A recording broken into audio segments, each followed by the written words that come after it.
Hey folks, welcome back. Now, as you know, my name is Hasani and my wife Danielle. We are the founders of Couples Academy, and typically when we're together, we're in a conversational mode. But because I'm alone, I want to impart a word to you that I really think will be a blessing to your life. And if I had to entitle it something, it would be entitled Becoming a Disciple of Your Destiny. I'll say that again, becoming a disciple of your destiny. And I just want to let you know that each and every one of you under the sound of my voice at this particular time are in a very pivotal position, because as we're winding down this year and entering into a new one, we're also entering into a new state and quality of life.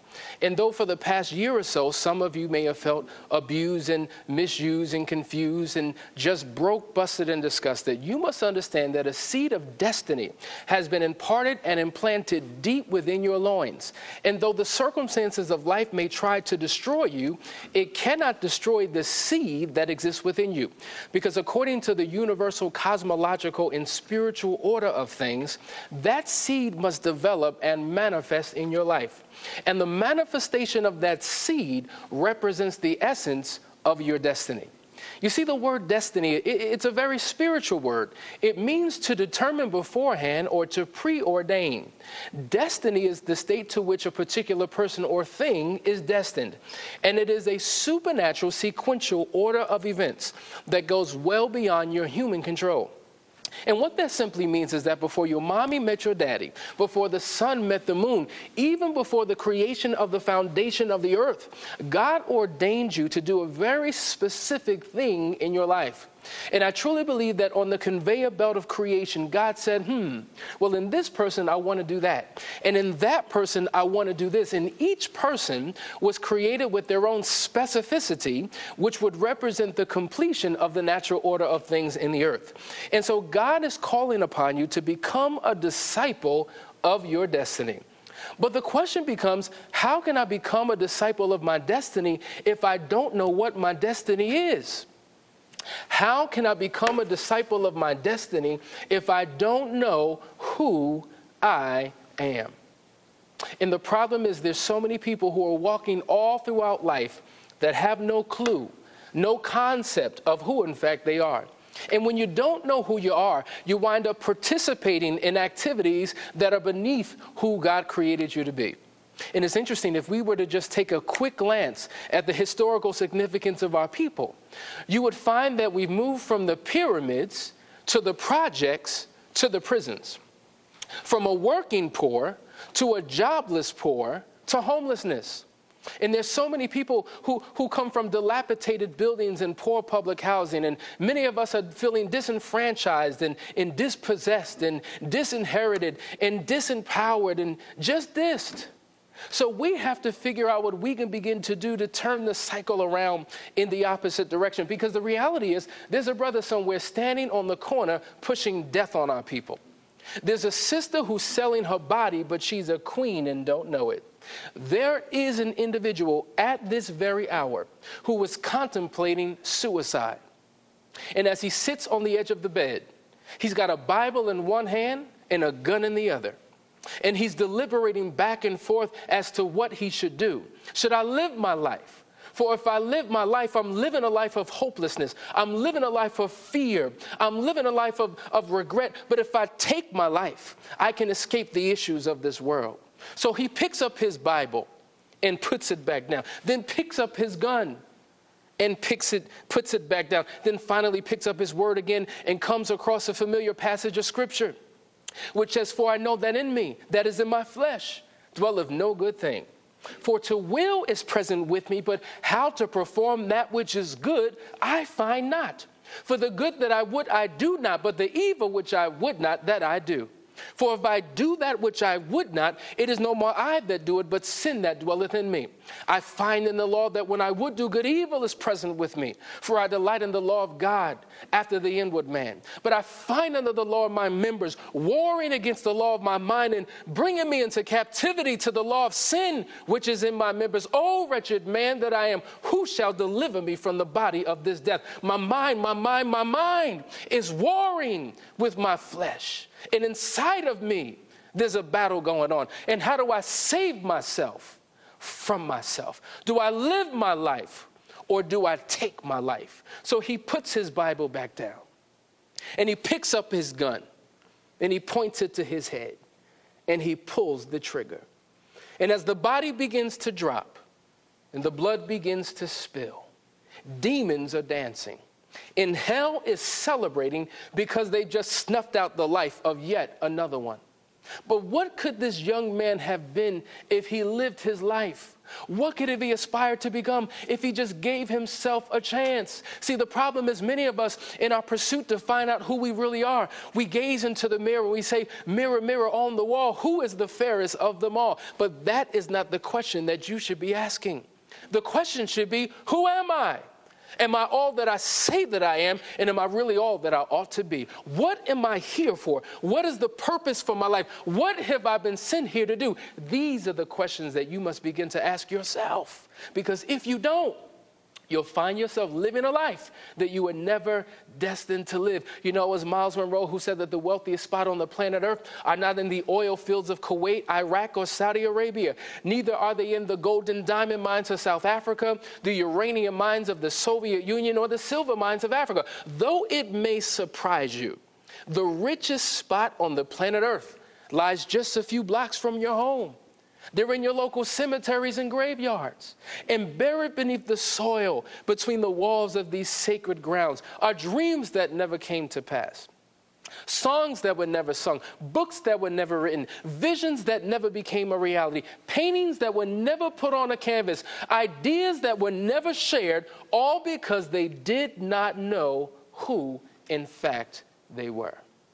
And when you don't know who you are, you live beneath your privilege. So who am I? The answer to the question can be found in the story that some of you may have heard of the chicken and the eagle. You see, there was once an eagle who lost her egg one day. And as fate would have it, this tiny eagle egg was found by a mother hen. And so this mother hen sees this egg, grabs this eagle egg, runs back to the chicken coop, and sits on that egg with the loving patience of a pregnant mother. And it was just but a few weeks later that this egg would hatch, and out would step this tiny baby eagle. Now, this is an eagle who had eagle's genes, eagle's chromosomes, eagle's power, and eagle's potential. But because he was raised in a chicken environment, he did not know who he was.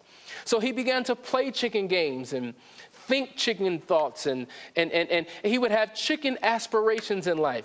And his only obstacle, his only passion in life was to hop, skip, and jump on top of a fence post and to cock-a-doodle-doo like a rooster. Well, one day while this confused bird was playing with the other chickens in the chicken coop, all of a sudden the other chickens gathered amongst themselves and they said, you know what, we've got to keep this bird from thinking that he's an eagle, because if he ever realizes who he is, he'll one day rule over us. So they began to make fun of the eagle.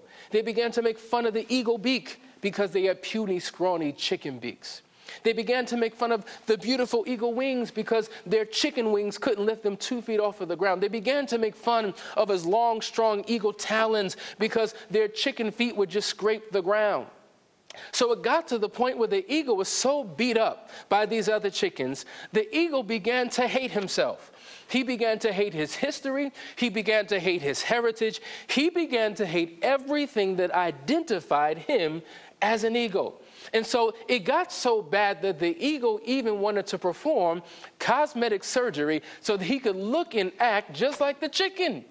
He wanted to cut off his eagle beak so that he could look like a chicken. He wanted to paint and cut off his eagle feathers so that he could flap like a chicken. He wanted to cut off his strong eagle talons so that he can walk and scrape like a chicken. And so after some time, feeling depressed, full of anxiety, being beat up by these other chickens, with self-doubt, not knowing who he really is, all of a sudden flying in the sky was an adult male eagle. And when he saw this confused bird, he swooped down to the ground and said, "Boy, you ain't no chicken, you're an eagle. And your talons were never meant to rake and scrape the ground for worms and feed, but they were meant to snatch the stony sides of mountains. Boy," he said, "you ain't no chicken, you are an eagle. And your wings were never meant to be limited to the narrow confines of a barnyard, but they were meant to stretch forth as you soar into the sky into your own immeasurable genius. Boy," he said, "you ain't no chicken, you are an eagle." And the reality is Each and every one of you under the sound of my voice, you have an eagle-like spirit, but all of your lives you've been taught that you're nothing but chickens. Education taught it, and socialization reinforced it. And many of us, we grew up in a chicken neighborhood, and we had chicken friends, lived in a chicken home, went to a chicken school, taught that if we would get a good chicken education, one day we'll get a good chicken job, working for a chicken boss, making chicken wages, but you are an eagle, not a chicken. And if you're an eagle, it means that you're a leader. If you are an eagle, it means that you are a visionary. And if you're a visionary, it means that you are a citizen of the future, not just a resident of the present. It means that you have the uncanny ability to see 5, 10, 15 years into your future, beyond your situation, beyond your circumstances, beyond the limitations that you're experiencing in your life, beyond all of the doubters, beyond all of the haters, beyond all that you have gone through. If you are an eagle, you can surpass it because you can see beyond it. And one thing about the eagle doesn't soar with chickens. The eagle doesn't soar with buzzards. See, eagles soar by themselves or with other eagles. See, when the storm comes, right, when circumstances in life comes, everybody runs for shelter, but the eagle not only doesn't run, but the eagle embraces the storm, because something about that storm elevates the eagle to fly at a higher level. And so if you're going through storms in your life, if you've got that eagle-like spirit on the inside of you, there's nothing in this world that can stop you from what God has called you to be. So it requires that you are in constant pursuit of success. Now, if you know anything about success, success is a 7-lettered word spelled S-U-C-C-E-S-S. Now, there's one S at the beginning of the word and 2 S's at the end of the word. And each S in the word success represent a spiritual principle that if you apply it to your life will guarantee that you'll have success in every single area of your life. This first S in success stands for the ability to see it. It means that vision is required. You know, something about the eagle, there's an expression called the old eagle's eye. And one thing about the eagle has the uncanny ability of seeing 2 miles in any direction that it looks in. So whenever an eagle is about to pursue its prey, it will lock in on that prey, sitting on that branch, sitting on that twig or that rock, and then it will swoop down to the ground or swoop into the water, grab its prey, come back to the chicken coop or eagle's nest, and cut up that prey and feed it to its family. So before the eagle could be able to seize it, it had to be able to see it. You see what I'm saying? So vision is required. So you've got to be able to see it. I know you're listening to me through your television sets, but somebody say, see it. The second S in success stands for the ability to say it. See, this is where the Bible says that, life and death are in the power of the tongue. And you know what? Success is in your mouth. And victory is in your mouth. And accomplishment is in your mouth. But fear is in your mouth. And defeat is in your mouth. And failure is in your mouth. And so whatever you put your mouth to becomes a reality in your life, because words are nothing more than a manifestation of your thoughts. And when your thoughts and your words are working in a particular direction, you will bring into your life the manifestation of what it is that you say. So if you're down and out, going through trials and tribulations, speak the opposite of your situation and it will begin to come to pass. So you got to be able to say it. Somebody say it. The third S in success stands for the ability to sow it. This is where the work is required. The question becomes, what are you willing to do to get the things that you say that you want? Are you willing to wake up early in the morning and stay up late at night and to work all hours in between? Are you willing to do it for free sometimes? Are you willing to do it when everyone around you calls you crazy? What are you willing to give up to get the things that you say that you want? Are you willing to give up bad habits and negative thinking and negative people? Are you willing to put your butt on the line even when all of the obstacles indicate that you are totally insane? What are you willing to do? Because if you can't answer affirmatively to any of these questions, you're really not willing to do what it is that you say that you want. So if you want it bad enough, if you want it so bad that you can't even sleep at night, you've got to be willing to sow it. Somebody say, sow it. See it, say it, sow it are the three principles that will guarantee success in your life and take you on the path to becoming a disciple of your destiny. I hope you've been blessed by this short sermonette, and I want you to be encouraged as you go on in your life as we transition to another great selection by Queen Ani.